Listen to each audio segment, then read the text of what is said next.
Hey hey hey!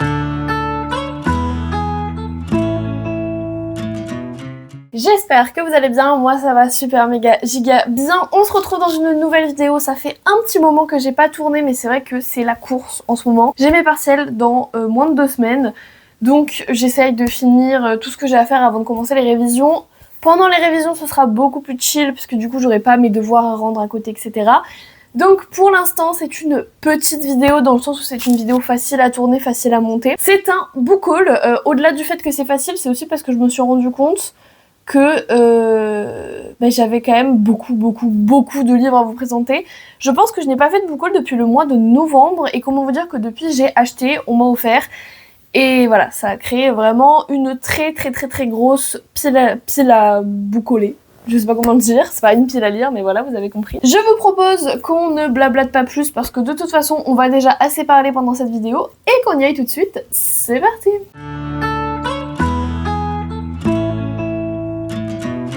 Alors, j'ai essayé de les trier un petit peu par chronologie, événements, pour que ce soit légèrement plus visionnable et légèrement plus tournable aussi. Donc on commence par le mois de novembre, je suis allée au salon du livre à côté de chez moi et j'ai fait 3 acquisitions, dont 2 déjà lues, ce qui est quand même pas mal. Tout d'abord, Les Microsaures, le tome 1, Le secret des dinosaures de Pénélope Plessis chez Albin Michel, bien évidemment, attendez, j'arrive pas, signé et avec un petit tricératops que je trouve incroyablement mignon parce que j'adore les tricératops. Il est déjà lu, vous l'avez vu en point lecture il y a un mois ou deux, j'ai trop hâte de la suite. Normalement elle est déjà sortie mais je me suis pas encore penchée dessus parce que je n'ai plus de sous. Vous allez le voir, j'ai beaucoup trop acheté. Mais j'ai quand même super hâte de lire la suite et je pense que ce sera chose faite dès que je... Ensuite, deuxième livre déjà lu, il s'agit de Fire Legacy de J.K. Oh, il y a un truc qui a collé. Qu'est-ce que c'est que ça ? Oh non, regardez, il y a un truc qui a collé mon livre. Fire Legacy de J.K. Grass, auto-édition, je crois, de ce que j'ai compris. Je vous l'avais présenté en point lecture d'ores et déjà. On est sur... Ah non, mais il y a des fesses. Attendez, je voulais vous montrer une... Oh là là, mais t'arrêtes de montrer ton cul, toi. Voilà. Ça avait été un véritable coup de cœur, vraiment. On est sur de la romantasy en one-shot. Le livre est incroyablement beau et bien évidemment, il est dédicacé. Voilà, incroyable. J'ai juste surkiffé et voilà. Apparemment, l'autrice parle d'un spin-off. Ça peut être intéressant. Et enfin, le dernier, je l'ai pas encore lu. Il s'agit de Virtuose, le tome 1, Retour de flamme de Tess Corsac chez Antélion. Là, c'est plutôt de la dystopie, etc. Voilà. Pareil, Jaspage, trop beau. Signé aussi, bien entendu. On fait pas les choses à moitié. C'est de la dystopie. Je ne suis pas très dystopie d'habitude, j'en ai que 2 dans ma pile à lire, dont celle-là. Mais c'est vrai que là, le résumé m'a un petit peu intriguée. En plus, c'est une duologie, donc je me dis pourquoi pas. Il faut dire que le résumé m'a quand même vachement emballé, donc c'est pour ça que je l'ai pris. Et je me dis que ça peut peut-être me relancer dans la dystopie, même si c'est un genre qui n'est pas du tout mon genre de prédilection, au contraire même. Mais bon, pourquoi pas. Ensuite, là, c'est des petits achats, on va dire, par-ci, par-là. Tout d'abord, un chant avec Le Duc des Mers de Elise Kova chez Big Bang. Alors ça, c'est un cadeau de mon chéri qui voulait me faire plaisir. Et j'ai massacré le livre en renversant du café dans mon sac de cours. C'est pas grave, je le vis bien, mais c'est vrai que du coup, il est défoncé. C'est une de mes sagas préférées, vous l'avez vu en point lecture, c'est ce qui m'a donné envie de relire la saga au complet. Je surkiffe vraiment cette saga de Elise Kova. J'aime toutes les œuvres de Elise Kova, même dans leur globalité. Et donc du coup, cadeau du chéri, c'est encore plus émotionnel, on va dire, parce que c'était un des premiers livres qu'il m'a offert, c'était aussi un livre d'Elise Kova, donc c'est vrai que j'étais un peu en mode... Bref, voilà, du coup je l'ai déjà lu, je l'ai surkiffé et j'ai même relu la saga au complet. Ensuite j'avais acheté Les Dieux oubliés de Calypso Caldin, le tome 1 Hadès et Perséphone chez Hugo. Vous l'avez vu dans plusieurs piles à lire, il est dans la pile à lire de mars. Je ne sais pas du tout quand est-ce que je vais le lire parce que pour l'instant ce n'est pas les lectures que j'ai envie de lire en ce moment. Mais j'ai quand même hâte, c'est de la romantasy, c'est des réécritures de Hadès et Perséphone, c'est une amie à moi qui me les a conseillées parce que je suis un petit peu dubitative sur les réécritures d'Hadès et Perséphone en tant qu'ancienne... étudiante en antiquité, enfin je résume mais voilà en gros c'est ça. J'ai une passion très importante pour l'histoire d'Hadès et Perséphone, pour les bonnes réécritures et la meilleure que j'ai pu lire à ce jour c'est La Reine des Enfers. Donc j'ai peur que ça n'égale pas La Reine des Enfers, c'est possible parce que c'est pas du tout le même univers. Là-bas on est vraiment sur de la fantasy, ici on est beaucoup plus sur de l'urban fantasy. Hadès, j'avais une boîte, enfin je veux dire déjà bon. Mais bon, on va quand même s'y mettre parce que ce serait très bête de passer à côté tout simplement. Lui, je l'ai acheté parce qu'en fait, ça faisait un petit moment que je le voyais et dès que j'ai eu 3 sous, je me suis dit vas-y, je vais l'acheter. Le cœur du prince corbeau, le tome 1 du royaume des failles de Tessonja Odette chez Vibes. Je l'ai commencé, c'est une réécriture de Cendrillon, enfin c'est inspiré de Cendrillon. Pour l'instant, j'aime pas tant. Après, je n'ai lu que 70 pages. Je me dis qu'il faut persévérer et que c'est sûrement pas les premières 70 pages qui vont me montrer ce qu'est vraiment le livre. Donc pour l'instant, je le mets un petit peu en stand-by, mais il sera très vite lu parce que il faut pas que je m'arrête à ça parce que Bridgerton, il y a Cendrillon et je me suis pas arrêtée à ça. Ensuite, à Noël, j'ai eu 2 livres. J'en avais demandé que 3, donc en soi, c'est logique parce que j'avais pas du tout d'inspi de wishlist, on va dire. Tout d'abord, le tome 2 de, j'allais dire La guerre des Gaules. Oui, bien sûr, Jules César. Oh, The Hurricane Wars. Voilà. Et ça s'appelle A Monsoon Rising de Théa Gonzon chez Calix. Alors bien sûr l'édition comme ça parce que j'avais dépensé un rein à l'époque pour acheter le tome 1. Je crois qu'il a 25 balles ou 26, je sais plus. C'est trop beau, c'est incroyablement beau. Voilà, même voilà, c'est trop beau. Le premier il est violet, lui il est comme ça, c'est magnifique. Je l'ai mis dans la pilière de mars pour relire le tome 1. Je ne l'ai toujours pas fait. Yes. Mais c'est pas grave, je me dis que ce n'est que partie remise et je pense très honnêtement que ce sera lu au mois d'avril et que le tome 2 pourra donc être lu pour le mois de la fantasy. Je l'espère en tout cas. On verra bien, mais du coup j'ai le tome 2, le tome 3 sort en 2027 je crois, donc c'est pas grave, je patienterai. J'ai patienté parce que le tome 1 je l'ai lu il y a genre 1 an et demi, 2 ans quasiment, parce que je l'ai lu en plein été. Je l'ai lu il y a quasiment 2 ans. Donc j'ai patienté longtemps, donc je peux patienter encore, c'est pas grave. Ensuite, bien sûr, Un palais de cendres et de ruines de Sarah Dimas, tome 3 de Un palais de colère et de rose. Non, Un palais d'épines et de roses. J'ai fait un mélange des 2 tomes. Je n'ai toujours pas lu le tome 2, j'ai relu le tome 1 très récemment. Je compte bien sûr m'attaquer au tome 2, c'est juste que je n'arrive pas à trouver le temps. Il faut savoir que je suis en vacances à partir du 17 avril. Ne vous inquiétez pas que je vais trouver le temps pour le lire. C'est des briquettes de 700 pages et comment vous dire que c'est pas 2 trajets en bus qui me permettent de le lire. Alors que la plupart des livres que je lis dans le bus, en 2 jours, ils sont terminés. Là, non. Donc c'est vrai que les gros pavés, je me les réserve pour quand je suis à la maison. Mais en ce moment, vu que je suis en pleine révision, quand je suis à la maison, je ne lis pas. Donc il va falloir que je trouve un équilibre. Je pense qu'il ne sera pas lu au mois de mars, pardon. C'est très peu probable. On est déjà le 26 mars. Voilà, mais au mois d'avril j'ai des vacances, donc je vais mettre un petit peu des petits pavés que je vais pouvoir lire, parce que je suis en vacances le 17 avril. Il faut que je charbonne avant, mais après c'est bon, je suis tranquille. J'ai eu le tome 3 à Noël, et donc du coup je vais pouvoir enchaîner la saga, parce qu'après il me manque 2 tomes, dont un spin-off, je crois. Donc en vrai je vais pouvoir enchaîner ça relativement rapidement. Je viens de me faire une petite réflexion, j'ai oublié de vous présenter un livre que j'ai acheté, mais je vous présente le tome 2 après. Donc on va faire ça comme une parenthèse et je vous en parlerai en même temps que le tome 2 parce que j'ai la flemme de me lever et d'aller le chercher. Ensuite, pour l'anniversaire, j'ai eu un livre de ma petite sœur parce que c'est mon livre de l'enfance qu'elle connaît depuis très longtemps. Et ma sœur, de toute façon, elle m'offre 2 livres. Elle m'offre soit des épouvanteurs, soit celui-là parce qu'elle sait que c'est mes valeurs sûres. Elle me connaît par cœur et elle sait très bien. Alors après, le problème des romances, c'est que les 90% des romances que je lis, elle les a déjà, donc elle va pas me les offrir. Mais donc du coup, elle se base sur 2 sagas, donc l'épouvanteur et les royaumes de feu.